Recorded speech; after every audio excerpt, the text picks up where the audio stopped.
Hello friend, welcome to my YouTube channel G hitech classes. आज मैं फिर से आपको साइंस का अनसॉल्व्ड क्लास 10th का लेकर के आया हूँ सेट 2, जिसका नाम होगा BK। ठीक है, इस सेट का नाम है आपके पास में BK सेट 2 है आपके पास में। तो सभी लोग टाइम को बर्बाद ना करते हुए तुरंत अपने अनसॉल्व पे आएंगे, खोल करके बैठ जाएंगे और देखिए कितनी बेहतरीन तरीके से। मैंने आपसे कहा है, हर एक बात में बार बार वही कहता हूँ कि अगर आपको सातों सेट आते हैं तो आपके नंबर बहुत अच्छे आएंगे। ठीक है, तो आप हर एक सेट का मैं सोल्यूशन आपको दे रहा हूँ, आपको उसे ध्यान में रखना है। ठीक है, तो पहले का वाला खोलेंगे। पहले का पार्ट देखो, लिखा हुआ है सेट 2 है, फिजिक्स का है, साइंस मतलब साइंस में पार्ट एक आता है भौतिक विज्ञान, उसी का है। लिखा हुआ है कि 20 सेंटीमीटर फोकस दूरी वाले उत्तल दर्पण के सामने। तो कुछ चीज़ें मैं आपको बताना चाहूँगा इस सवाल को लगाने से पहले, और एक बार मैं आपको बता दूंगा, उसके बाद मैं दोबारा नहीं बताऊंगा जो चीज़ आएगी। ठीक है, तो पहले मेरी बात समझ लेना, 4 बातें मेरे दिमाग में रखना। एक तो आपके पास में उत्तल दर्पण, दूसरी बात अवतल दर्पण, अवतल दर्पण, और फिर बात आ जाती है उत्तल लेंस, और फिर बात आ जाती है अवतल लेंस। ये एक कहीं नोट कर लेना, तुमको हर एक अनसॉल्व में काम आएगा। ठीक है, बार बार मैं नहीं बताऊंगा, बस ये पहली बार आज मैं बताने जा रहा हूँ तुम्हें, इसके बाद में मैं आपको पुनः नहीं बताऊंगा। देखो, जब भी तुम्हारे पास में दर्पण की बात आ जाए, मिरर की, ये मिरर दर्पण है हमारे पास में, इससे हम मिरर बोलते हैं। ठीक है, मिरर। और जब भी तुम्हारे लेंस, तो लेंस को तो सभी लोग समझते हो, क्या कहते हैं हम, लेंस। ठीक है, तो जब भी दर्पण की बात होगी तो वहाँ पर रिफ्लेक्शन होगा, मतलब परावर्तन होगा। ठीक है, दर्पण आ जाए समझ जाना रिफ्लेक्शन की बात हो रही है, और तुम्हारे पास में लेंस आ जाए तो तुरंत तुम्हारे दिमाग में आना चाहिए कि सर रिफ्रैक्शन की बात हो रही है, मतलब अपवर्तन की बात हो रही है। ये दोनों दिमाग में रखना अपने पास में। इंग्लिश में बताओ, मैं लिख देता हूँ इसको मैं बोलता हूँ रिफ्लेक्शन, और इसको मैं बोलता हूँ रिफ्रैक्शन। रिफ्रैक्शन ये आपको अपने दिमाग में रखना है। ठीक है, उत्तल दर्पण अवतल दर्पण, जब भी मिरर की बात होगी तो हम परावर्तन की बात करेंगे, और जब भी लेंस की बात आएगी तो हम अपवर्तन की बात करेंगे। अब दूसरे शब्दों में इसकी बात को समझो कि जब भी हम उत्तल दर्पण की बात कर रहे हैं ना, ये तो इतनी बात समझ में आ गई। दर्पण की बात आ रही है, दर्पण की बात आ रही है, ये ध्यान रखना है। दर्पण के लिए जो फार्मूला होता है वो n1/f = 1/v प्लस में 1/u, ये रहेगा आपके पास दर्पण के लिए फार्मूला। और जो लेंस के लिए फार्मूला रहेगा वो 1/f = 1/v माइनस का 1/u रहेगा। ये आपको ध्यान रखना है, लेंस में माइनस होगा और दर्पण में प्लस होगा। यहाँ पर f क्या होगा, फोकस दूरी होगी। f को हम क्या बोलेंगे, फोकस दूरी बोलेंगे। और जो v होगा वो प्रतिबिंब की दूरी होगी, प्रतिबिंब की दूरी होगी। और जो u होगा आपके पास में वो वस्तु की दूरी होगी, वस्तु की दूरी होगी। और एक चीज़ आती है r, उसको हम बोलते हैं वक्रता त्रिज्या। r होती है हमारे पास में वक्रता त्रिज्या।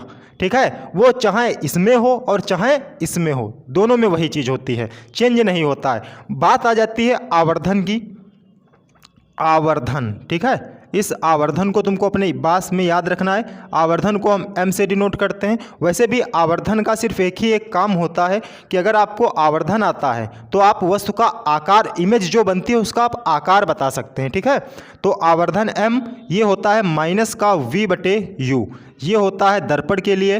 और इसमें जो आवर्धन होता है आपके पास में, इसका जो आवर्धन होगा वो m = v/u होता है, यहाँ पे माइनस नहीं होता है। ठीक है, यहाँ पे माइनस नहीं होता है। दोनों बातें तुमको याद रखनी है कि जो दर्पण के लिए फार्मूला है वो ये होता है, इसमें FUVR क्या होता है, यहाँ पे लेंस के लिए फार्मूला होता है, इसमें FUV क्या होता है, और आवर्धन क्या होता है। इतनी बात याद आ गई। अब बात आती थोड़ा और समझ लो कि जब भी तुम्हारे पास में दर्पण उत्तल लिखा होगा, कैसा लिखा होगा, उत्तल दर्पण लिखा होगा, तो तुमको पता करना है कि जो u का मान होगा वो ऋणात्मक होगा। कैसा होगा, ऋणात्मक होगा।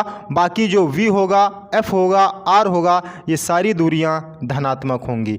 धनात्मक का मतलब पॉजिटिव होंगी, दूरियां कैसी होंगी आपके पास में, पॉजिटिव होंगी। कहने का मतलब हम सब कुछ प्लस में लेकर के चलेंगे। जब बात आएगी अवतल दर्पण की, काहे की बात आएगी, अवतल दर्पण में, तो U V F R जो भी कुछ मिलेगा हमें वो सब कुछ हमारे पास में ऋणात्मक होगा। कैसा होगा, ऋणात्मक होगा। ये ध्यान में रखना है तुम्हें, ठीक है, कि जब भी हम उत्तल दर्पण की बात करेंगे तो वहाँ पर U माइनस का होगा, बाकी सब प्लस का होगा, और जब हम अवतल दर्पण की बात करें तो वहाँ पे सब कुछ माइनस में होगा। ये दोबारा मैं तुम्हें समझाने वाला नहीं हूँ।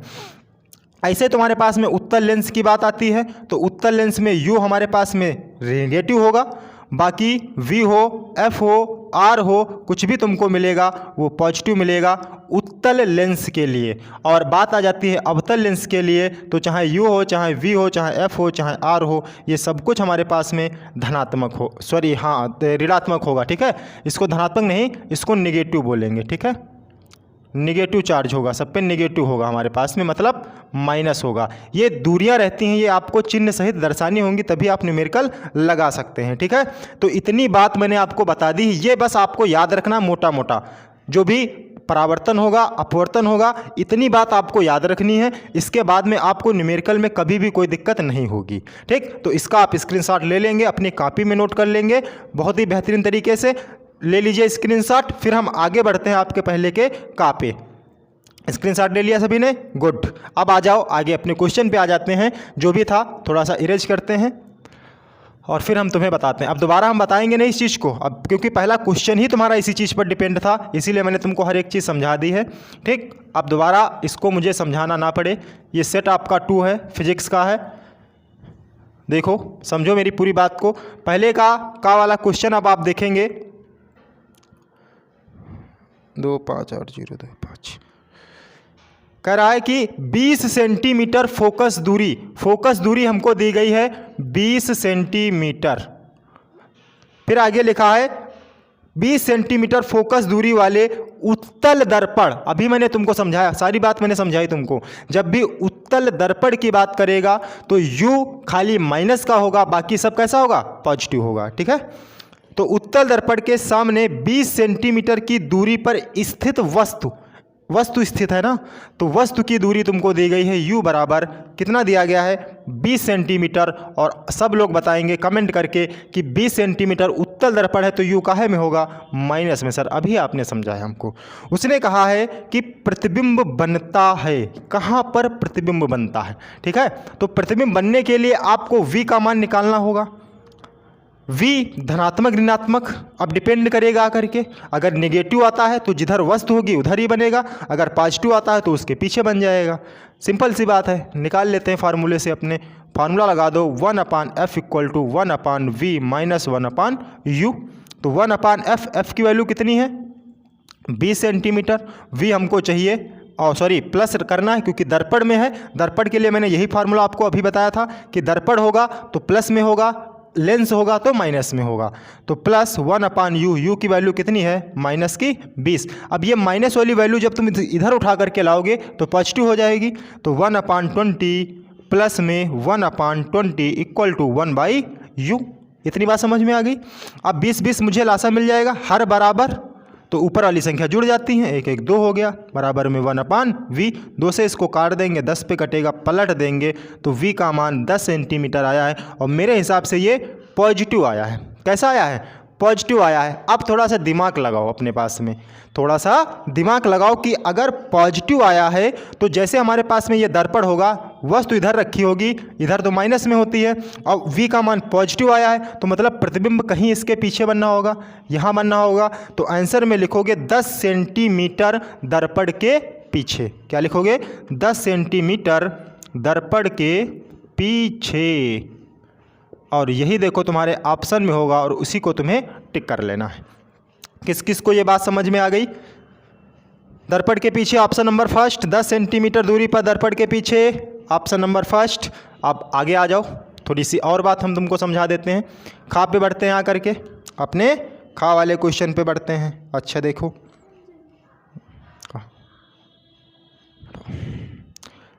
अब देखो फर्स्ट का खा हो गया। अब खा की बात कर लेते हैं। कह रहा कि प्रिज्म से श्वेत प्रकाश की किरण के गुजरने पर सबसे अधिक विचलन होता है। अच्छा, सबसे अधिक विचलन होता है, मैं यहाँ पर आपको हर एक चीज़ समझा दूंगा। नेक्स्ट आगे तुमको इसी में का क्वेश्चन एक मिलेगा, वो आपको मैं नहीं समझाऊंगा, ठीक है। सबसे अधिक विचलन पूछा है, पूरी बात को समझ लेना। इधर देखो, हम तुम्हें बता रहे हैं कि प्रिज्म से प्रकाश के अपवर्तन को आपको समझाना है, तो पूरी बात को मेरे समझना, ठीक है। आप समझो प्रिज्म से प्रकाश के अपवर्तन को, सारी बात यहीं पर समझ जाना। एक तुमको प्रिज्म बना लेना है। तुमको पता है कि प्रिज्म में 3 सतह होती हैं, इसको हम प्रिज्म कोण बोलते हैं। ये ए है, ये बी है और ये सी है, ठीक है। प्रिज्म से प्रकाश का वर्ण विक्षेपण होता है, ये भी तुमको ध्यान रखना है। जब इस प्रिज्म पर हम कोई एक श्वेत प्रकाश आपतित करते हैं, यहाँ से एक वर्णी श्वेत प्रकाश डाला जाता है, इसको हम एक वर्णी श्वेत प्रकाश बोलते हैं, ठीक है। इस प्रिज्म पर आपतित होता है। इधर का माध्यम हमारे पास में विरल है, मतलब वायु का है। बीच वाला माध्यम जो है सघन है, क्योंकि प्रिज्म हमारा कांच का बना होगा। इसके बाहर हम फिर निकलेंगे तो फिर माध्यम हमें विरल मिलेगा आकर के, तो इधर वाला माध्यम हमारे पास में फिर विरल रहता है, ठीक है। इस बात को समझ लेना, आगे भी यही क्वेश्चन पूछा गया है, ठीक है। आज के बाद तुम्हें दिक्कत नहीं होगी। ये हमारे पास में आपतित किरण है। ये कौन सी किरण है? आपतित किरण है। और इस आपतित किरण पर मुझे अभिलंब की ज़रूरत पड़ती है, तो इस पर मुझे अभिलंब खींचना है। एक 90 डिग्री का कोण तुम्हें बनाना पड़ेगा।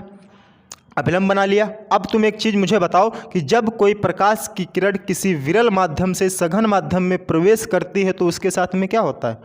तो जब कोई प्रकाश की किरण किसी विरल माध्यम से सघन माध्यम में प्रवेश करती है तो अभिलंब, ये अभिलंब है, इसकी तरफ ऐसे तुक जाती है, ऐसे जाएगी। अब यहाँ पर ये गई किरण, ठीक है। अब ये सघन से विरल में प्रवेश करेगी, तो इस पर भी मुझे एक अभिलंब की ज़रूरत पड़ेगी।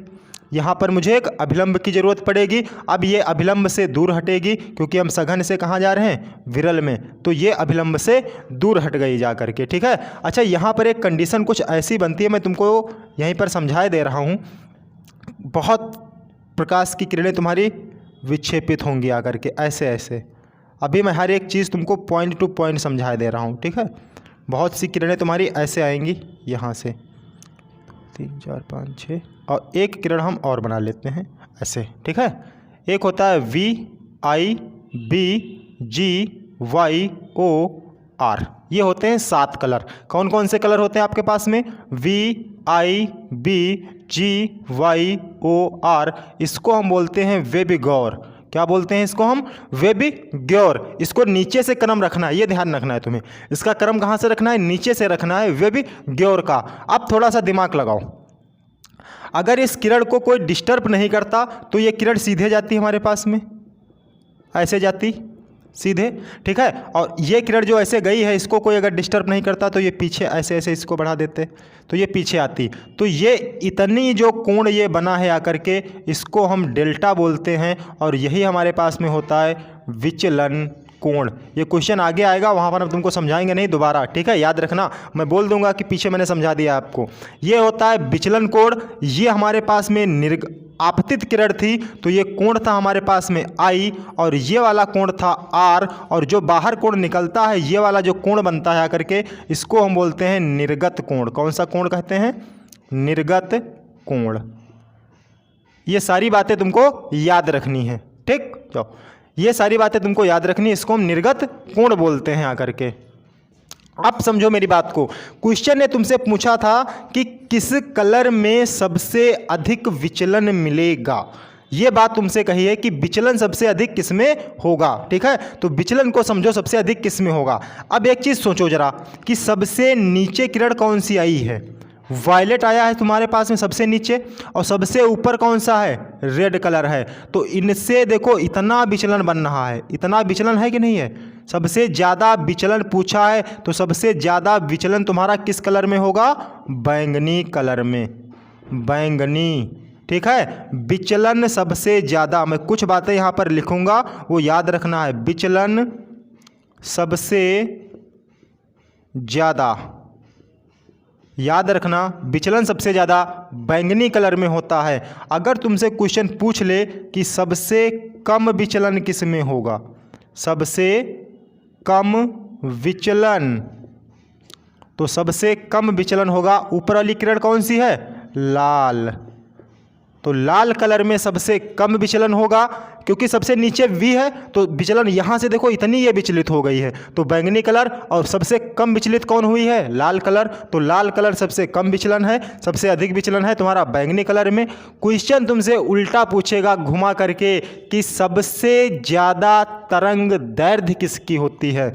तो जब भी तुमसे सबसे ज़्यादा तरंग दैर्ध्य पूछे, सबसे ज़्यादा तरंग दैर्ध्य क्या है की बात करेगा?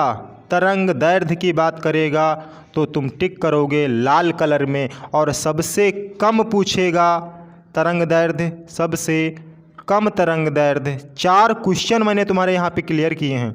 सबसे कम तरंग दैर्ध्य जो होगी वो बैंगनी कलर की होगी। ये 4 क्वेश्चन मेरे याद रखना, ठीक है। ये इतना मैंने तुमको बता दिया है। तरंग दैर्ध्य सबसे ज़्यादा, इसीलिए जितने भी रेड कलर के, जितने भी डेंजरस स्पॉट होते हैं वो सब रेड कलर के बनाए जाते हैं कि दूर से हमें दिखे। दूर से दिखने का मतलब यही होता है कि उनका विचलन सबसे कम होगा और तरंग दैर्ध्य सबसे ज़्यादा होगी आकर के। बैंगनी कलर पहन करके अगर कोई व्यक्ति रोड पर चलता है तो आप थोड़ी दूर के बाद में उसके कलर को भाप नहीं पाएंगे कि ये कौन सा कलर पहने, तुमको ब्लैक ब्लैक नजर आने लगेगा, ठीक है। तो ये सब कारण होते हैं आपके पास में, ठीक। इस पूरे फिगर को याद कर लो अपने दिमाग में, कभी भूलना मत। इसी के आगे क्वेश्चन पूछा, उसमें तुमसे आपतन कोण पूछेगा, निर्गत कोण पूछेगा, ये सारी बातें पूछी हैं। तो दोबारा मैं तुमको वहां पर नहीं बताने वाला हूं, ठीक है। मैं बोल दूंगा कि मैंने पहले का खा आपको बताया है, बिल्कुल सेम वही क्वेश्चन आपके पास में है। सभी लोग स्क्रीनशॉट ले लो, नोट कर लो। बहुत बढ़िया चीज़ मैंने तुमको समझाई है, ठीक है। इसके बाद में दोबारा आपको दिक्कत नहीं होगी। अब हम आ जाते हैं गा वाले, गा वाले पे आ जाते हैं। गा वाले की बात कर लेते हैं।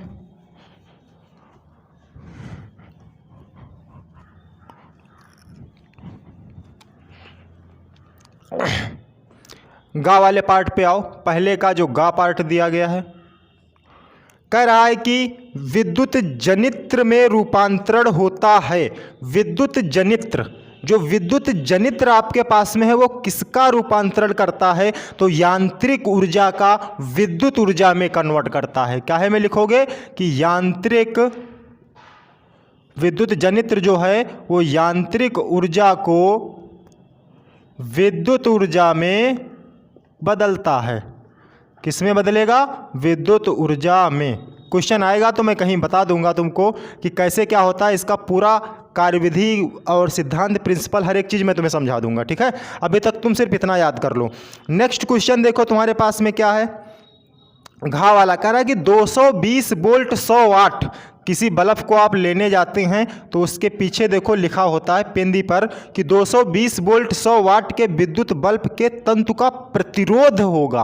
प्रतिरोध पूछ रहा है कि कितना होगा, ठीक है। तो 220 वोल्ट, ये वोल्टेज आपको दिया गया है 220 वोल्ट का, ये तो उसकी क्षमता होती है। तो अभी इससे हमें कोई मतलब नहीं है, क्योंकि मेरे पास में, चलो क्षमता मतलब है P बराबर हम लिख लेते हैं 100 वाट हमारे को दिया गया है, ठीक है। कितना दिया गया है? 100 वाट हमको दिया गया है। एक फार्मूला याद कर लेना, R बराबर V स्क्वायर बटे P।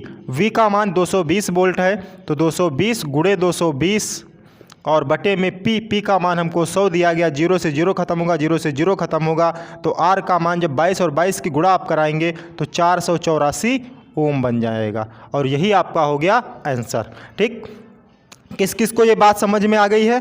जिस जिस को समझ में आ गया उसके लिए बहुत ही बेहतरीन है। अब आ जाओ दूसरे के का वाले पार्ट पे। कितना सरल पेपर आता है, लेकिन तुमको 70% पेपर जो है न्यूमेरिकल बेस्ड मिलेगा। अगर आपको न्यूमेरिकल बेहतरीन आते हैं तो आप बहुत ही अच्छा स्कोर खेल जाएंगे, बढ़िया खेलेंगे आप लोग, ठीक है। परेशान मत हो और आप पढ़ाई करते रहो बस। अगला क्वेश्चन तुमसे कह रहा है कि अवतल दर्पण के किन्हीं 2 उपयोग का वर्णन कीजिए। कितना छोटा सवाल पूछा है। अवतल दर्पण के उपयोग पूछे हैं आपसे। किन्हीं 2 उपयोगों को बोल रहा है कि आप बता दीजिए कि अवतल दर्पण का उपयोग हम कहाँ कहाँ करते हैं। तो अवतल दर्पण का उपयोग कौन कौन बताएगा? मोटर कारों, रेलवे इंजनों, जो रेलवे के इंजन वगैरह होते हैं, स्टीमरों तथा सर्च लाइट लैंपों के में परावर्तक के रूप में किया जाता है, ठीक है। दूसरी बात करें तो डॉक्टरों द्वारा नाक तथा गले को देखने, चेक करने के लिए डॉक्टर लोग इसका उपयोग करते हैं। तो लिख लेना डॉक्टर नाक तथा गले के उपयोग में करते हैं। ठीक है, आगे लिख लेना उपयोग में करते हैं। दूसरा लिख लेना इसका उपयोग, ठीक है, स्टीमरों, मोटर कारों, आगे लिख लेना में परावर्तक के रूप में। इतनी बात लिख लोगे ना सभी लोग? ठीक है, ये क्वेश्चन आपका हो गया। 2 नंबर का क्वेश्चन था आपके पास में। कितना सरल आपसे सवाल पूछ लिया था। फिर बोला है खा वाला, दूसरे का खा से खरगोश। ठीक है, खा से खत्म, जिसको खा से खत्म बोलते हो। ठीक है, वही चीज तुम्हारे पास में है। कह रहा है कि दीर्घ दृष्टि दोष क्या है? दीर्घ दृष्टि दोष। तो दीर्घ दृष्टि दोष तुमसे कहे दीर्घ दृष्टि बोले चाहे दूरदृष्टि बोले, दूरदृष्टि दोष। ठीक है, दीर्घ दृष्टि दोष की बात करें चाहे दूरदृष्टि दोष की बात करें, दोनों बातें हमारे पास में एक ही होती हैं।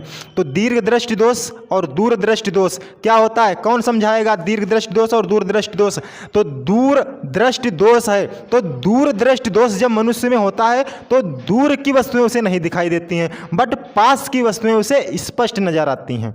तो कैसे लिखोगे अपने क्वेश्चन का आंसर कि दूरदृष्टि दोष से पीड़ित व्यक्ति को दूर की वस्तुएं स्पष्ट दिखाई नहीं देती हैं, परंतु निकट की वस्तुएं स्पष्ट दिखाई देती हैं। इतना तुम्हें लिखना है दीर्घ दृष्टि दोष में। ठीक है, कि दीर्घ दृष्टि दोष से पीड़ित व्यक्ति को दूर की वस्तुएं स्पष्ट दिखाई नहीं देती हैं तथा निकट की वस्तुएं स्पष्ट दिखाई देती हैं, और इसका पूछा है निवारण।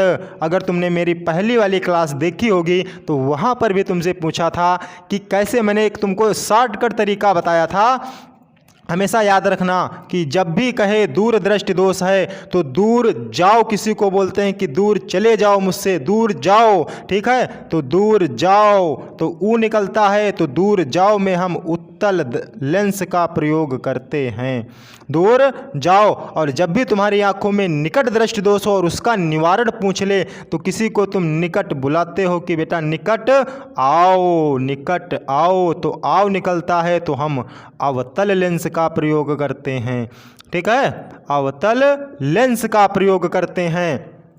अगर किसी को कोई दिक्कत हो तो बता देना हमको। ठीक है, तो कोई दिक्कत आपको नहीं होगी। ठीक, अब आपको समस्या नहीं होने वाली है। ये हो गया क्वेश्चन आपका, इतना हो गया आपके पास में। स्क्रीनशॉट लिया करो फटाक से। नेक्स्ट क्वेश्चन पे बढ़ते हैं आगे। नेक्स्ट क्वेश्चन पे आज दिख तो सबको बहुत बेहतरीन रहा होगा, कोई दिक्कत नहीं किसी को होनी चाहिए। बस मेरी ये 2 ट्रिक याद कर लेना कि दूर जाओ, क्वेश्चन आपसे जरूर पूछेगा। दूर जाओ तो ऊ है तो उत्तल लेंस का प्रयोग करना, निकट आओ तो आओ है आ निकल रहा है तो अवतल लेंस का प्रयोग करना, यही इसका निवारण होता है। और बढ़ जाओ अपने आगे क्वेश्चन की तरफ में। ठीक है, बहुत ही बेहतरीन क्वेश्चन मैं आपको करा रहा हूँ। अगर आपने अच्छे से पढ़ाई की है तो आपके सारे क्वेश्चन सॉल्व होंगे, और नहीं की है तो अभी कोई बिगड़ा नहीं है, बस आप बने रहें हमारे साथ में। गा वाला देखो, दूसरे का गा वाला आपसे क्या कह रहा है। ठीक है, मजे मजे में पढ़ाई करो। उत्तल लेंस द्वारा आवर्धित प्रतिबिंब। आज तक तुमने उत्तल लेंस से प्रतिबिंब तो बहुत से बनाए होंगे, बट आवर्धित सुनो, कैसे आवर्धित प्रतिबिंब हम बनाते हैं। आवर्धित प्रतिबिंब बनने की क्रिया को किरण आरेख में दर्शाइए। आवर्धित का मतलब कोई बहुत बड़ी चीज़ नहीं है, वास्तविक एवं आवर्धित प्रतिबिंब। अगर प्रतिबिंब तुम्हारा वास्तविक बन गया है तो वही आवर्धित होता है। सिंपल सी बात, बस क्वेश्चन को थोड़ा सा उसने घुमा दिया है। ठीक है, तो समझो उत्तल लेंस में हम कैसे प्रतिबिंब को वास्तविक बनाएं। वास्तविक प्रतिबिंब बनाने के लिए एक उत्तल लेंस बनाओ। इस उत्तल लेंस को एक बनाना है तुम्हें। ठीक, सबसे पहले इसकी एक प्रिंसिपल एक्सिस बनानी है, मुख्य अक्ष जिसको बोलते हो, इसका एक तुम्हें प्रकाशिक केंद्र बनाना है। एक चीज़ मैंने तुमको समझा रखी है कि अगर हमारे पास में उत्तल लेंस है, ऐसे समझा करो, ये उत्तल लेंस है, इसको अगर हम ऐसे पूरा करते हैं तो ये गोला ऐसे पूरा होगा, और ये वाला गोला हमारे पास में पूरा ऐसे पूरा होता है आकर के। ठीक, ये इसका प्रकाशिक केंद्र होता है ओ। ठीक है, ये इसकी प्रिंसिपल एक्सिस होती है। तो अगर हम इसको पहला मान के चलते हैं तो इधर भी कुछ ना कुछ कहीं ना कहीं फोकस होगा। ठीक है, कहीं ना कहीं हमारे पास में फोकस होता है। और अगर हम इस गोले को पूरा कंप्लीट करते हैं तो इधर भी कहीं ना कहीं हमारे पास में फोकस होगा। ऐसे इतनी बात को समझ लो। इतना अगर तुम्हारे समझ में आ गया तो सब कुछ तुम्हारे पास क्लियर है। तो ऐसे मान लो कहीं F1 इधर होगा और इधर हम कहीं मान लेते हैं कि 2F1 होगा, इधर कहीं हम मान लेते हैं कि F2 होगा जिसको द्वितीय फोकस बोलते हो, इधर कहीं मान लेते हैं हम 2F2 होगा। 2F2 का मतलब समझते हो, जिसको तुम वक्रता केंद्र बोलते हो, ठीक है।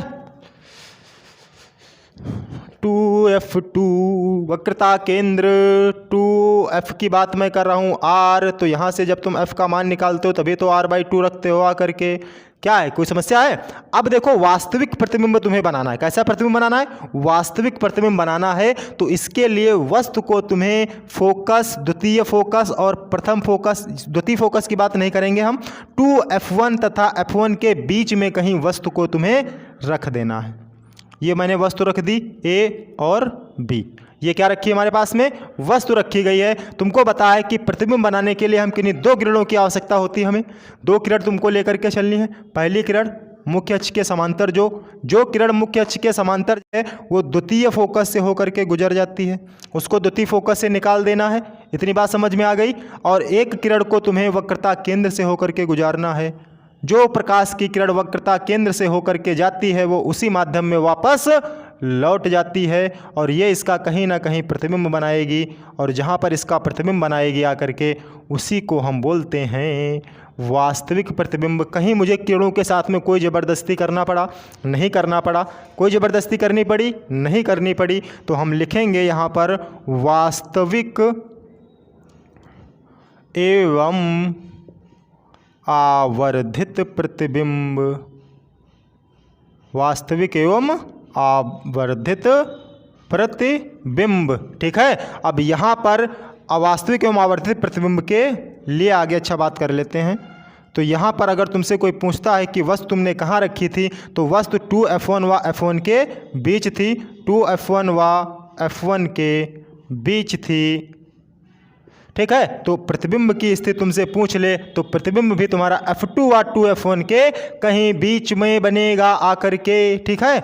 और 2F2 व F2 के कहीं बीच बनेगा। वास्तविक बनता है परंतु उल्टा बनेगा, उल्टा होगा, वास्तविक होगा। और कैसा होगा? आवर्धित होता है, ठीक है। आवर्धित का मतलब होता है कि वस्तु छोटी थी और प्रतिबिंब कैसा बन गया? बड़ा बन गया, ठीक है। प्रतिबिंब कैसा बना? बड़ा। इसी को हम बोलते हैं आवर्धित। आ गई बात समझ में? तो आवर्धित के लिए आप कन्फ्यूजन मत करना कि वस्तु तुम्हारे पास में छोटी है तो प्रतिबिंब अगर बड़ा बन गया और वास्तविक बन गया तो हमारे पास में आवर्धित कंडीशन आ जाती है। कौन सी कंडीशन आ जाएगी? आवर्धित की। इतनी बात किस किस को समझ में आ गई है? किस किस को इतनी बात समझ में आ गई? बहुत ज़्यादा सफ़ेदी आ गई है।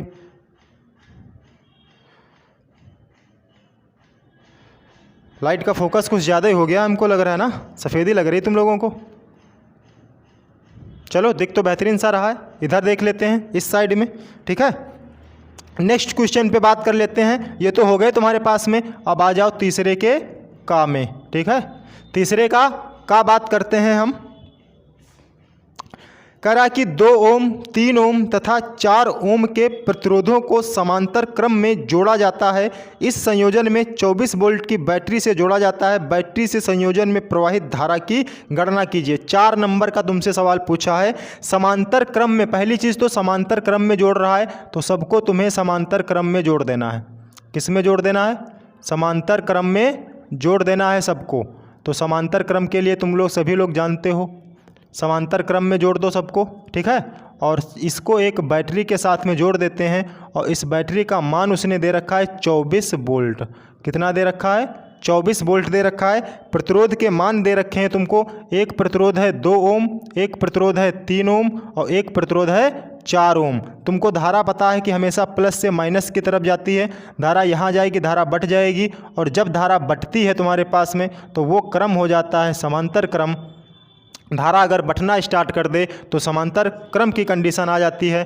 तुमको यहाँ से I की वैल्यू बताना है कि इस पूरे परिपथ में धारा कितनी होगी। ठीक है, तो सबसे पहले ये तीनों हमारे समांतर क्रम में लगे हैं, तो समांतर क्रम वाला फार्मूला लगा देते हैं। समांतर क्रम में अगर प्रतिरोध होते हैं तो समांतर क्रम में प्रतिरोध का फार्मूला होता है 1/R equal to 1/R1 plus 1/R2। जिसको नहीं याद है वो याद कर लेगा, आज के बाद में भूलेगा नहीं।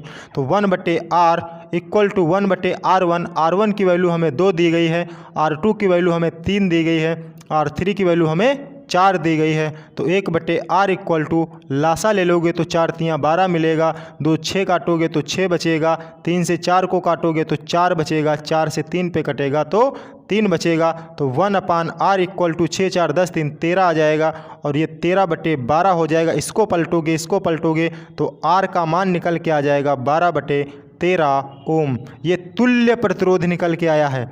इसको हम क्या बोलते हैं? तुल्य प्रतिरोध बोलते हैं। धारा निकालने के लिए तुमको वोल्ट वाला फार्मूला पता होना चाहिए कि V बराबर फार्मूला क्या होता है, IR। तो I हमको निकालनी है, तो I बराबर V बटे में हो जाएगा R। तो I बराबर V की वैल्यू हमको दी गई है 24 वोल्ट क्वेश्चन में तुम्हें, और R तुमने तुल्य प्रतिरोध निकाला है 12/13। तो 12/13 ले जाओगे तो 13 गुणे में आ जाएगा, 12 कम 12 12 दूना 24। तो I बराबर हो जाएगा 13 दूना 26 एम्पियर। किस किस को ये बात हजम हो गई है? ठीक है, ये सारे 500 mg कैप्सूल हैं, तुम लोगों को इतनी जल्दी तो हजम नहीं होते हैं। ठीक है, 500 mg के कैप्सूल हैं, हजम तो करने ही पड़ते हैं। कोई बात नहीं बेटा, बने रहो हमारे YouTube channel G hitech classes के साथ में। सवाल आपको लगते रहेंगे और मज़ा भी आएगा तुमको पढ़ते हुए। 4 नंबर का सवाल था, कितना आसान सवाल था। ये 4 नंबर ऐसे फालतू में नहीं जाने देने हैं। ठीक है, अब आगे बढ़ लेते हैं, आगे भी पढ़ लो भैया। देखो तुमको कितनी मज़े से समझा रहे हैं, आज बहुत बेहतरीन चीज़ तुमको हम समझाएंगे। बस बने रहो हमारे यूट्यूब चैनल के साथ में। ये अंसाल तुमको दे रहे हैं, ऐसे दे रहे हैं, घर बैठे खाली तुमको डाटा खोल करके बैठ जाना है और मेहनत करनी है। ठीक है, मेहनत करोगे तभी तुम्हें मज़ा आएगा, जब मेहनत नहीं करोगे तो मज़ा कहाँ से आएगा। नेक्स्ट क्वेश्चन पे बढ़ो। नेक्स्ट क्वेश्चन देखो क्या कह रहा है, 3 का हो गया। इसी के अथवा में देखो एक सवाल आपके पास में है। ये क्या करने लगा, फ़ोन ही हैंग कर रहा है क्या भाई? क्यों भाई परेशान किए हो? क्यों भाई फ़ोन परेशान कर रखा है? फ़ोन भाई परेशान बहुत कर रहे हो तुम भाई। इसी के अथवा में एक सवाल था कि 4 ओम प्रतिरोध से प्रति सेकंड 100 जूल ऊष्मा उत्पन्न हो रही है, प्रतिरोधक के सिरों के बीच विभवांतर ज्ञात कीजिए। इसका कौन कौन अथवा वाला सवाल कौन कौन लगा लेगा? इसमें थोड़ा फ़ोन हैंग करने लगा बेटा। ठीक है, इसके अथवा वाला कौन कौन सवाल लगा लेगा, कौन कौन बताएगा मुझे कि सर अथवा वाला सवाल मैं लगा लूँगा। अथवा वाला सवाल कौन कह रहा है कि 4 ओम प्रतिरोधक से प्रति सेकंड 100 जूल ऊष्मा उत्पन्न होती है। 100 जूल H जो होता है हमारे पास में ऊष्मा होती है, वो तुम्हें 100 जूल दे दी गई है, क्योंकि किया गया जो कार्य होता है वो ऊष्मा के बराबर होता है। ठीक है, उसने कहा है 4 ओम प्रतिरोधक, R का मान तुम्हें दिया गया है 4 ओम दे रखा है R का मान। उसने कहा है कि प्रति सेकंड मतलब T का मान तुम्हें 1 सेकंड दे रखा है, और पूछा है कि प्रतिरोधक के सिरों के बीच कितना विभवांतर होगा। तुमको विभवांतर की गणना करनी है कि V कितना होगा, ये मान तुम्हें बताना है। अब V का मान निकालने के लिए तुमको I का मान पता होना चाहिए, क्योंकि V बराबर फार्मूला होता है IR, तभी तो तुम बता सकते हो। तो इसको निकालने के लिए ऊष्मा का फार्मूला तुमने पढ़ा होगा, H बराबर I² RT। पढ़ा? किस किस ने पढ़ रखा है, कौन मुझे बताएगा? पढ़ रखा है सभी ने कि नहीं पढ़ रखा है? तो H का मान तुम्हारे पास में है 100, I तुम्हें पता नहीं है, R तुमको दिया गया है कितना 4, T प्रति सेकंड है, तो यहाँ से 4 इसके बटे में आ जाएगा। 100 बटे में कितना हो जाएगा 4। जो चीज़ गुणे में लिखी होती है वो बटे में आ जाती है। I² यहाँ आएगा, 4 से काटोगे 25 पे कटेगा। I की वैल्यू निकालोगे तो 5 एम्पियर आ जाएगी। कितनी आ जाएगी? 5 एम्पियर। और V का मान निकालना है, I का मान 5 आ गया। 4 ओम तुम्हें प्रतिरोध दिया गया था, 4 रख देना है। V बराबर 5 चक्कू 20 वोल्ट। कितना छोटा सा सवाल दे दिया गया था। कोई था सवाल? कितना मज़ेदार सवाल है, ठीक है। नोट कर लो इस सवाल को, अथवा वाले में, इसी के अथवा में दिया गया था, तीसरे के का के अथवा में, ठीक है। ये सवाल हो गया आपका। अब आगे पढ़ो जरा क्वेश्चन क्या लिखा है, ठीक है। क्योंकि थोड़ा बेटा फ़ोन हैंग कर रहा है, जिसमें मैंने फ़ोटो ली है, ये थोड़ा फ़ोन बहुत हैंग करने लगा है, ठीक है। तो लोग परेशान नहीं होंगे, कोई बात नहीं है, जितना भी वोल्टेज है मैंने कर दिया है। अब आगे आ जाओ, देखो लिखा होगा कि प्रकाश के परावर्तन के नियम लिखिए, ठीक है। खा वाला, इसी का खा वाला पार्ट देखो। अब ये तो हो गया, नोट कर लिया करो सभी लोग क्वेश्चन, ठीक है। अब देखो तुमको एक चीज़ समझ में आ रही होगी कि सर सारा न्यूमेरिकल पोर्शन ही दे रहा है, ठीक है। तो न्यूमेरिकल पोर्शन तो भैया देगा ही देगा।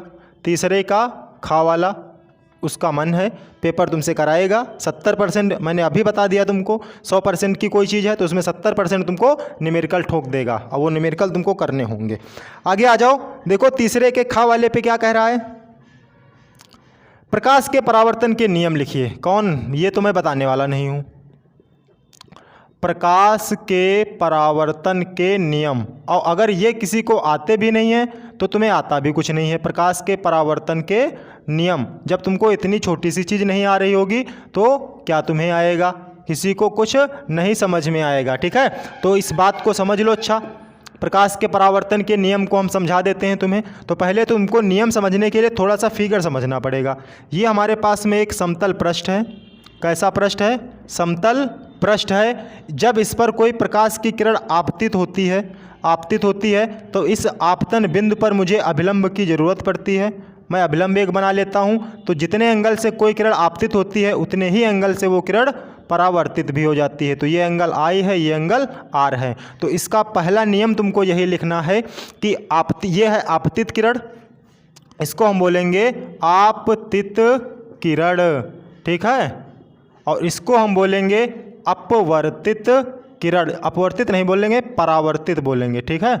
परावर्तित किरण, रिफ्लेक्टेड रे, और इसको हम बोलते हैं इंसिडेंट रे, ठीक है। ये इंसिडेंट रे है और ये आपकी रिफ्लेक्टेड रे है। तो आपतित किरण, और ये जो बीच वाला है ये है अभिलंब। इसको हम क्या कहते हैं, अभिलंब कहते हैं, ठीक है। तो आपतित किरण तथा परावर्तित किरण तथा अभिलंब तीनों एक ही तल में होते हैं। देखो तीनों का तल एक ही है, तो ये पहला नियम है। और दूसरा नियम है कि कोण आई जो होता है वो कोण आर के बराबर होता है। आपतन कोण बराबर परावर्तन कोण। ये था आपका पूरा क्वेश्चन, प्रकाश के परावर्तन के नियम जो तुमसे पूछा था। अब देखो, अच्छा आगे देखो, इसी में एक न्यूमेरिकल जोड़ दिया है उसने। क्या बात उसने कह दी है, ठीक। एक न्यूमेरिकल जोड़ा है इसी क्वेश्चन में कि प्रकाश के परावर्तन के नियम लिखिए। हो गया, मैंने बता दिया आपको। कह रहा है कि अवतल दर्पण से 10 सेंटीमीटर की दूरी पर, मैंने कहा था ऐसे न्यूमेरिकल आएंगे, मैं आपको बार बार नहीं समझाऊंगा, पहले ही चक्कर मैंने आपको पूरी बात समझा दी थी कि अवतल दर्पण। अब देखो इसी में जो इसी का जो न्यूमेरिकल पोर्शन है, ये थोड़ा घुमा दिया है सवाल को, ठीक है। इस पूरे न्यूमेरिकल को पढ़ लेना। और देखो लास्ट में एक चीज़ लिखी है तुम्हारे पास में कि आभासी प्रतिबिंब, ठीक है। लास्ट में देखना एक चीज़ लिखा है आभासी प्रतिबिंब। तो यहाँ पर मैं कुछ कंडीशन आपको बता रहा हूँ। जब भी तुमसे आभासी प्रतिबिंब बोले, क्या बोलेगा, आभासी प्रतिबिंब बोले, ठीक है। तो कोई बहुत बड़ी बात नहीं है। आभासी प्रतिबिंब में u और v के मान विपरीत हो जाते हैं। विपरीत कहने का मतलब है u तथा v के चिन्ह विपरीत हो जाते हैं। तो यहाँ लिख देना कि u तथा v के मान, मैं लिखे दे रहा हूँ, तुमको लिखना नहीं है। v तथा u के मान विपरीत होंगे। कैसे होंगे, विपरीत होंगे। विपरीत होने का मतलब है कि अगर u माइनस में होता है तो u धनात्मक होगा जब कंडीशन आभासी वाली कहेगा, और v हमारे पास में प्लस में होता है तो वो कैसा होगा, ऋणात्मक होगा। कैसा होगा, ऋणात्मक होगा, ठीक है। बस ये चीज़ें तुमको ध्यान रखनी है जब भी हम प्रतिबिंब आभासी प्रतिबिंब बोल देता है। अब अपने क्वेश्चन में आ जाओ और जैसे जैसे बोला उसने वैसे वैसे कर दो। इसको बहुत आसान बन गया तुम्हारे लिए। कह रहा है कि एक अवतल दर्पण से 10 सेंटीमीटर की दूरी पर, 10 सेंटीमीटर की दूरी पर, तो दूरी वस्तु की दी गई है, कितनी दी गई है, 10 सेंटीमीटर। दर्पण अवतल है, माइनस होता है, लेकिन आभासी प्रतिबिंब बनाएगा तो मुझे धनात्मक रखना है। आगे बोलो क्या लिखा है, कह रहा है कि वस्तु स्थित है यदि दर्पण से आभासी प्रतिबिंब 20 सेंटीमीटर की दूरी पर बनता है। जो प्रतिबिंब है वो 20 सेंटीमीटर की दूरी पर बनेगा, परंतु आभासी प्रतिबिंब बनेगा तो मुझे आभासी प्रतिबिंब के लिए ऋणात्मक चिन्ह लेना होगा। ठीक है, बनता है तब दर्पण की वक्रता त्रिज्या ज्ञात कीजिए कि वक्रता त्रिज्या क्या होगी। वक्रता त्रिज्या ज्ञात करने के लिए मुझे f निकालना होगा, क्योंकि f बराबर होता है r/2। किस किस को इतनी बात समझ में आई कि हाँ सर मुझे इतनी बात समझ में आ गई है। ठीक है, अब तुम्हें फार्मूला पता है कि अवतल दर्पण के लिए 1/f बराबर 1/v प्लस 1/u। कितनी बार मैं तुम्हें बता चुका हूँ इस फार्मूले को, अब तो लिखते लिखते भी मैं थक चुका हूँ। मुझे पहले f निकालना है तो 1/f बराबर 1/v। v लिखा है, v का मान माइनस में है 20 प्लस 1/u, u का मान 10 प्लस में है। ठीक, तो 1/f और माइनस प्लस क्यों है तुमको मैंने अभी बताया। तो ये माइनस का 20 लिख लें, प्लस का 1/10 लिख लें। ठीक है, क्रॉस मल्टीप्लाई कराएंगे तो माइनस का 10 होगा, प्लस का 20 होगा, बटे में 20 गुणे 10 होगा। ठीक है, 20 में से 10 जाएगा तो 10 बचेगा, 10/20 दहम 200 होगा। तो ये बन गया 1/f। 0 से 0 ख़त्म कर देंगे तो यहाँ आगे फिर और मैं लिखे दे रहा हूँ, जो f का मान आ जाएगा आपके पास में वो 20 सेंटीमीटर आ जाएगा। जो फोकस दूरी आ जाएगी वो 20 सेंटीमीटर आ जाएगी। तुमसे फोकस दूरी नहीं पूछी, तुमसे वक्रता त्रिज्या पूछी है, और वक्रता त्रिज्या और फोकस दूरी में एक रिलेशन होता है कि f बराबर r/2। फोकस दूरी है 20 तो यहाँ 20 रखेंगे, r मुझे निकालना है, बटे में 2 रखेंगे, r का मान तिरछी गुणा करा देंगे, 20 दूना 40 सेंटीमीटर। ये हो गया आपके पास में वक्रता त्रिज्या। ये पूरी बात समझ में आ गई। अब आगे बढ़ो नेक्स्ट क्वेश्चन पे। ठीक है, ज़्यादा समय को बर्बाद नहीं करते हैं, ये सवाल सभी लोग नोट कर लेना क्योंकि टाइम ज़्यादा नहीं है। वैसे भी पूरा एक सॉल्व करने में 3 घंटे का पेपर होता है, 1-1 घंटे का सब कुछ होता है तुम्हारे पास में। ठीक है, तो मुझे भी वैसे ही टाइम देना पड़ता है तुम लोगों को। ठीक, अब आ जाते हैं, ये हो गया। अब इसी में देखो, अथवा में अभी मैंने बनाया था, मैंने कहा था कि ये क्वेश्चन आगे आएगा, लेकिन मैं क्वेश्चन तुमको बताने वाला नहीं हूँ। अथवा में लिखा है कि प्रिज्म से प्रकाश के अपवर्तन की क्रिया चित्र द्वारा समझाइए। आपतन कोण तथा विचलन कोण तथा परावर्तन कोण जो भी है सब बताना है। पहले के खा वाला जैसे मैंने बनाया था बिल्कुल सेम तुमको वैसे ही इसके अथवा में रख देना है। ठीक, आ गई होगी बात समझ में। अब एक लास्ट क्वेश्चन आपके पास में बनता है, 4 विद्युत मोटर का नामांकित आरेख बनाइए, इसका सिद्धांत तथा कार्यविधि स्पष्ट कीजिए। अब समझना इस क्वेश्चन को, ये पहले वाले भी सेट में आया था तो मैंने तुम्हें बताया नहीं था, मैंने सोचा तुमको याद होगा, लेकिन आज मैं तुम्हें इस पूरे टॉपिक को समझाने वाला हूँ, विद्युत मोटर, क्योंकि most important question of the तुम्हारे प्रैक्टिस पेपर कह लें या बोर्ड एग्जाम के लिए कह लें, सबसे ज़्यादा पूछा जाने वाला क्वेश्चन है तुम्हारे पास में 4 वाला विद्युत मोटर। कान, आँख, नाक जितने भी छिद्र हैं सारे खोल के बैठना। आज के बाद यह क्वेश्चन जितनी बार भी आंसर में आएगा मैं तुम्हें दोबारा नहीं समझाऊंगा। पहले तो पूरे विद्युत मोटर को मैं एक बार में तुम्हें समझाऊंगा, बट क्वेश्चन तुमसे पूछा है कि विद्युत मोटर के नामांकित चित्र को बनाइए और उसके प्रिंसिपल को समझाइए और उसकी कार्यविधि समझाइए। समझ लो, पूरा क्वेश्चन आपके पास में समझाना है मुझे। ठीक है, तो सबसे पहले समझो कि विद्युत मोटर का जो प्रिंसिपल होता है, सिद्धांत, पहले इसके सिद्धांत को समझो। पहली चीज़, सिद्धांत को समझने से पहले ये बताओ कि विद्युत मोटर जो है वो किस ऊर्जा को किस ऊर्जा में कन्वर्ट करता है, ये कौन कौन मुझे बताएगा। जो विद्युत मोटर आपके पास में है वो किस ऊर्जा को किस ऊर्जा में बदलता है, ये बता दो मुझे। ये ध्यान रखना, सबसे पहले आपको लिखना है कि वैद्युत मोटर एक ऐसा यंत्र है जो वैद्युत ऊर्जा को यांत्रिक ऊर्जा में बदलता है। यही चीज़ तुमको लिखना है कि विद्युत मोटर, क्या लिखोगे कि विद्युत मोटर एक ऐसा यंत्र है, मैं पूरा लिख के कि तुम्हें यहाँ बताऊंगा, एक ऐसा यंत्र है जो, अब विद्युत मोटर है वो यंत्र वाली ही तो ऊर्जा है, यंत्र मुझे किस में मिल रहा है, विद्युत में मिल रहा है आकर के। ठीक है, तो विद्युत मोटर एक ऐसा यंत्र है जो वैद्युत ऊर्जा को, किसको, वैद्युत ऊर्जा को यांत्रिक ऊर्जा में बदलता है। यांत्रिक ऊर्जा में बदलता है। इतना तो तुम्हें लिखना ही लिखना है। फिर आ जाती है इसके सिद्धांत की बात कि इसका जो प्रिंसिपल है वो किसके आधार पर कार्य करता है। प्रिंसिपल इसका कैसा है, किस सिद्धांत पर यह कार्य करता है। ठीक है, तो वैद्युत मोटर का सिद्धांत इस तथ्य पर आधारित है, वैद्युत मोटर का सिद्धांत इस तथ्य पर आधारित है कि जब किसी कुंडली में वैद्युत धारा प्रवाहित की जाती है, ठीक है, क्या करते हो कि जब किसी कुंडली में वैद्युत धारा प्रवाहित की जाती है तो जब किसी कुंडली को, पहली चीज़ तो कोई कुंडली होती है उसको जब हम चुंबकीय क्षेत्र में लटका देते हैं तब उसमें हम धारा प्रवाहित कराते हैं। ठीक है, तो जब किसी कुंडली को चुंबकीय क्षेत्र में रखकर उसमें धारा प्रवाहित की जाती है तो कुंडली पर एक बल युग्म कार्य करने लगता है जो कुंडली को अपनी अक्ष पर घूमने के लिए स्वतंत्र कर देता है और कुंडली घूमने लगती है।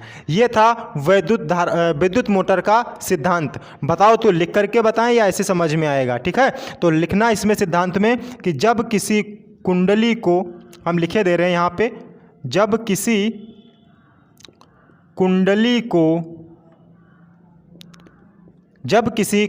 को चुंबकीय क्षेत्र में रखकर वैद्युत धारा प्रवाहित करते हैं, वैद्युत धारा प्रवाहित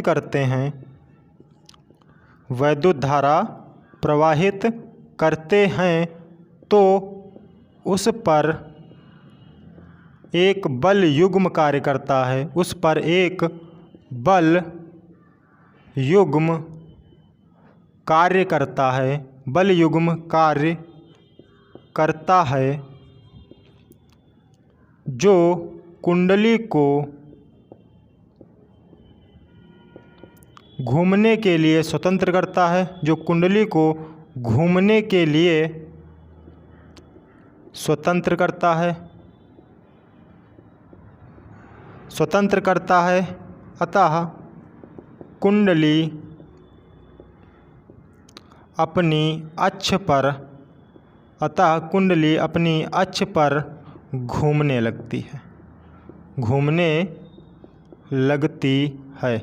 ये तुमको सिद्धांत लिखना है। ठीक है, सबसे पहले तुमको क्या लिखना है कि विद्युत मोटर एक ऐसा यंत्र है जो वैद्युत ऊर्जा को यांत्रिक ऊर्जा में बदलता है, ये याद रखना है तुमको। उसके सिद्धांत में क्या करना है कि जब किसी कुंडली को चुंबकीय क्षेत्र में रखकर उसमें धारा प्रवाहित करते हैं तो उस पर एक बल युग्म कार्य करता है जो कुंडली को स्वतंत्र कर देता है अपनी अक्ष पर घूमने के लिए। ठीक है, अब हम इधर इसका नामांकित चित्र बना रहे हैं। समझो कैसे बनाना है तुमको इसका चित्र, विद्युत मोटर का चित्र समझ लो, बस समझ में आ गया तुम्हें। सबसे पहले तुमको तो एक क्षेत्र चुंबक बनाना है, ये N और ये एक S, ये दो क्षेत्र चुंबक होंगे NS। इसके बीच में तुम्हें एक कुंडली लटका देनी है, एक आयताकार कुंडली होगी तुम्हारे पास में, ये एक कुंडली हम बना लेते हैं। ठीक है, ये कुंडली हमारे पास में होगी और इस कुंडली को एक धुरा दंड की सहायता से जोड़ देते हैं। ठीक है, इस कुंडली को हम आर्मेचर कुंडली कहते हैं, ABCD। ठीक है, इसमें धारा फ्लेमिंग के नियम से बहती है, ऐसे धारा बहेगी आकर के। ठीक है, अब इसमें होता क्या है, यहाँ पर दो तुम्हारे पास में विभक्त वलय लगे रहते हैं। क्या लगे रहते हैं? दो विभक्त वलय लगे रहते हैं। ठीक है, दो विभक्त वलय लगे रहेंगे, इनको तुम्हें बनाना है, विभक्त वलयों को बना लेना है। यहाँ पर दो विभक्त वलय ऐसे लगे रहते हैं, ऐसे। ठीक है, ऐसे दो विभक्त वलय लगा लेते हैं और इन्हीं विभक्त वलयों से हम ब्रुश को जोड़ देते हैं। ये ब्रुश होते हैं, ये संपर्क रहता है इनसे। ठीक है, ये ब्रुशों को ऐसे हम जोड़ देते हैं और इन ब्रुशों को विभक्त वलयों से जोड़ करके इनको जोड़ दिया जाता है एक बैटरी से, ऐसे जोड़ देते हैं। ठीक है, एक बैटरी से ऐसे जोड़ देते हैं, ये बाहर की बैटरी हमारे पास में है। ठीक, ये तुमको ध्यान रखना है। इन विभक्त वलयों को क्या करते हैं, हम एक बैटरी से जोड़ देते हैं, इसमें धारा प्रवाहित होती है, धारा ऐसे ऐसे निकल के नीचे चली आती है। ये हमारे पास में LM मान लेते हैं, इनको हम बोलते हैं विभक्त वलय। क्या बोलते हैं? विभक्त वलय। ठीक है, ये हमारे पास में जो होते हैं ये ब्रुश होते हैं। ठीक, ये हमारे पास में एक बैटरी लगी हुई है। ठीक है, ये प्लस है, ये माइनस हमारे पास में है। इसको हम बोलते हैं आर्मेचर कुंडली, इसका नाम है आर्मेचर कुंडली। और ये हमारे पास में है क्षेत्र चुंबक, इनको हम बोलते हैं क्षेत्र चुंबक। इनका काम सिर्फ और सिर्फ होता है शक्तिशाली चुंबकीय क्षेत्र उत्पन्न करना। ये एक आर्मेचर की कुंडली होती है जो नरम लोहे की पर तारों को लपेट करके बनाई जाती है। आप समझो, इसकी थोड़ा वर्किंग समझ लो, कार्यविधि, ठीक है। फिर चित्र बनने के बाद में तुम हेडिंग लगाओगे कार्यविधि में, ठीक है। तो पहली चीज़ तुमको लिखने होंगे 4 पार्ट कि क्षेत्र चुंबक। नंबर 1 पे क्षेत्र चुंबक क्या होता है तुम्हारे पास में, ठीक है। तो क्षेत्र चुंबक सिर्फ और सिर्फ एक शक्तिशाली चुंबकीय क्षेत्र उत्पन्न करना होता है। दूसरी बात में लिखोगे कि आर्मेचर कुंडली होती है, ABCD एक आर्मेचर कुंडली होती है जिस पर हम तार लपेटते हैं, ठीक है। उसके बाद में आता है, ये तो धुरादंड बोलते हैं। इस धुरादंड में 2 विभक्त वलय लगे रहते हैं। क्या लगे रहते हैं? विभक्त वलय, L और M 2 विभक्त वलय लगे रहते हैं। B1 व B2 2 ब्रुश रहते हैं जो उसी धुरादंड या विभक्त वलय से जुड़े रहते हैं, ठीक है। बस इतनी कहानी तुमको लिख देनी है और ये चित्र बना देना है तुमको।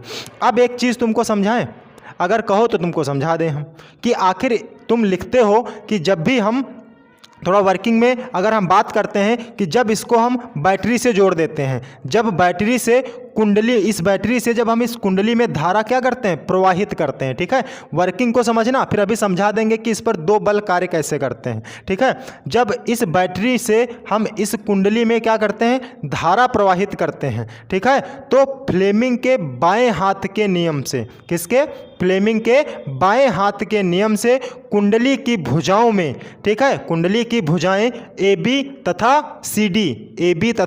CD पर बराबर परंतु विपरीत दिशा में एक बल कार्य करता है, ठीक है। बराबर परंतु विपरीत दिशा में 2 बल कार्य करते हैं, इसमें अंदर की तरफ, इसमें बाहर की तरफ, ठीक है।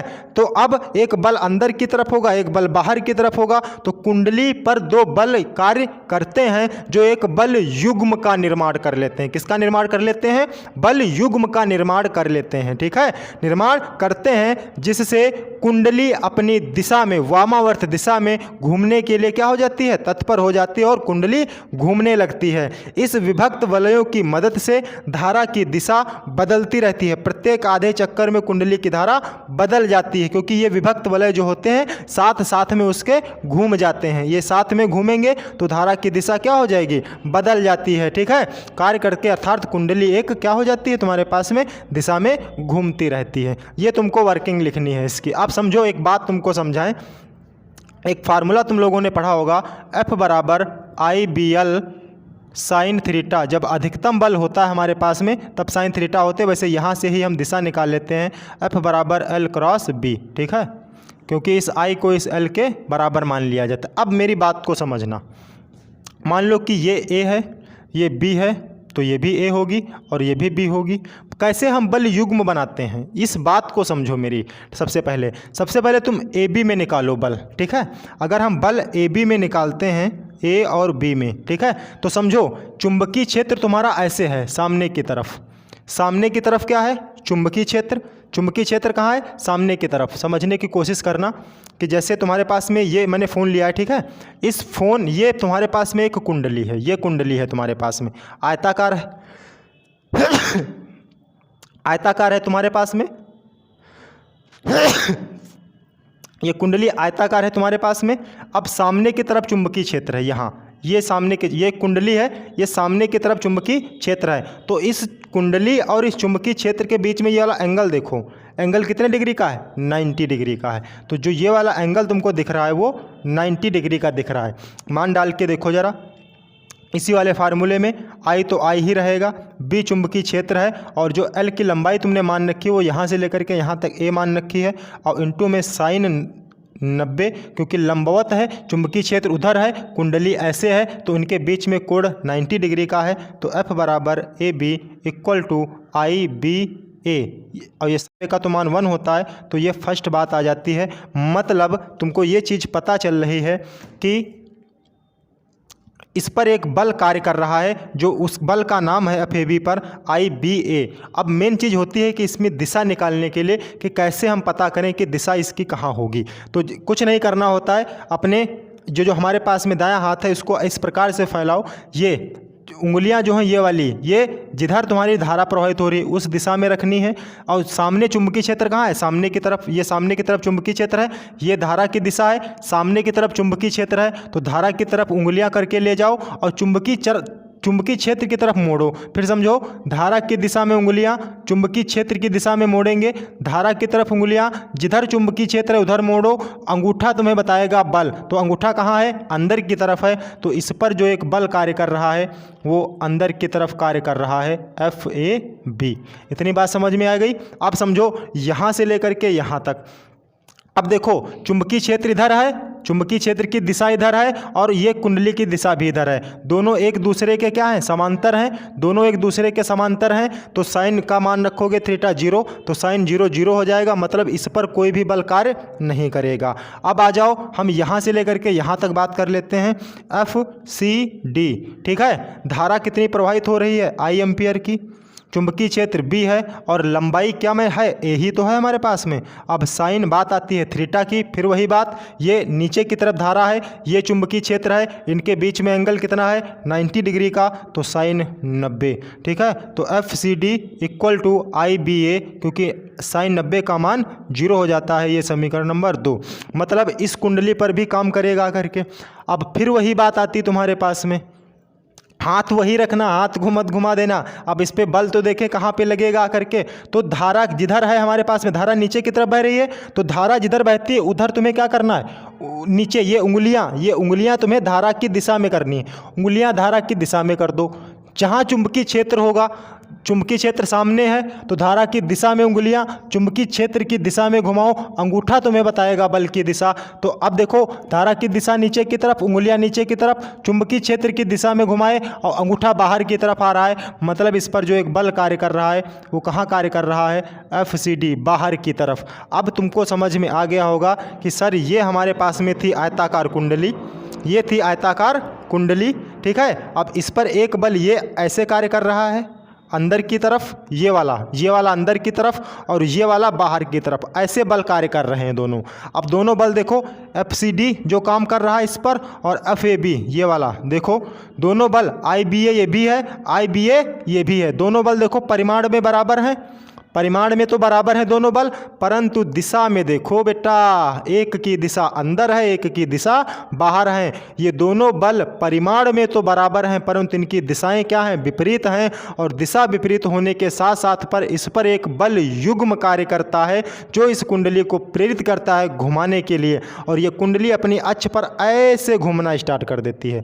ये जो कुंडली है वो ऐसे घूमना स्टार्ट कर देगी। यही है इसकी वर्किंग, यही थी इसकी वर्किंग जो मैंने तुमको समझा रखी है कि वर्किंग क्या थी हमारे पास में। अब सोचो, ये बल अंदर, ये बल बाहर, घुमाएगा करके। वैसे जो बल युग्म होता है उसके लिए फार्मूला बनता है टाउ बराबर, ठीक है, क्रिया रेखाओं के बीच लंबवत दूरी, किसी एक बल का परिमाण, किसी एक बल का परिमाण और क्रिया रेखाओं के बीच लंबवत दूरी। तो यहाँ से लेकर के यहाँ तक क्रिया रेखा हमारे पास में होती है B, और किसी एक बल का परिमाण लिखते हैं तो F बराबर IBA, और किसी एक क्रिया रेखा हमारे पास में B होती है तो टाउ बराबर IB A क्रॉस B, और A क्रॉस B ये है क्या?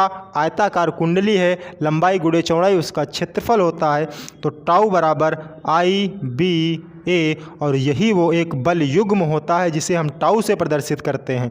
ये बल युग्म इस कुंडली पर कार्य करने लगता है जिससे कुंडली अपनी अक्ष पर, ये उसकी कुंडली की अक्ष होती है, इस पर ये वामावर्त दिशा में घूमने के लिए तत्पर हो जाती है। ठीक, तो वर्किंग की बात समझ में आ गए कि जब किसी बैटरी से धारा प्रवाहित करते हैं तो इस कुंडली में धारा जाती है। ठीक है, तो फ्लेमिंग के बाएं हाथ के नियम से कुंडली की भुजाएं AB तथा CD पर बराबर परंतु विपरीत दिशा में दो बल कार्य करते हैं। बराबर होंगे परिमाण में परंतु दिशाएं उनकी कैसी होंगी? विपरीत होंगी। ठीक है, बराबर परंतु विपरीत दिशा में इन पर बल कार्य करते हैं जो कुंडली को प्रेरित करते हैं। इस पर एक बल युग्म कार्य करने लगता है, वो ये वाला बल युग्म है टाउ बराबर IBA, और इसको घूमने के लिए अपनी अक्ष पर तत्पर कर देते हैं जिससे कुंडली अपनी अक्ष पर घूमना स्टार्ट हो जाती जाती है और इन विभक्त वलय इसके साथ साथ में विभक्त वलय भी घूमने लगते हैं।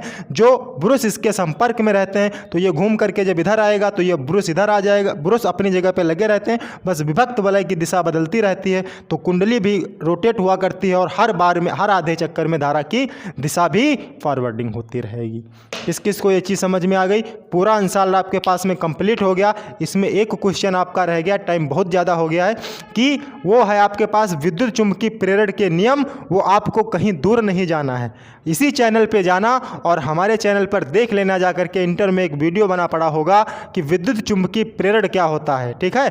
बहुत कायदे से मैंने समझाया है, 20-22 मिनट का वीडियो है। उस वीडियो को तुम्हें समझना है आसानी से, उस पर लिखा होगा विद्युत चुंबकीय प्रेरण का नियम, समझ लेना, जिंदगी में कभी भूलोगे नहीं। तो कैसी लगी मेरी आज की क्लास? मज़ा आ गया हो तो लाइक करना, शेयर करना, और अगर हमारे चैनल पर नए हैं तो सब्सक्राइब जरूर कर लेना। जय हिंद, जय भारत मेरे प्यारे साथियों।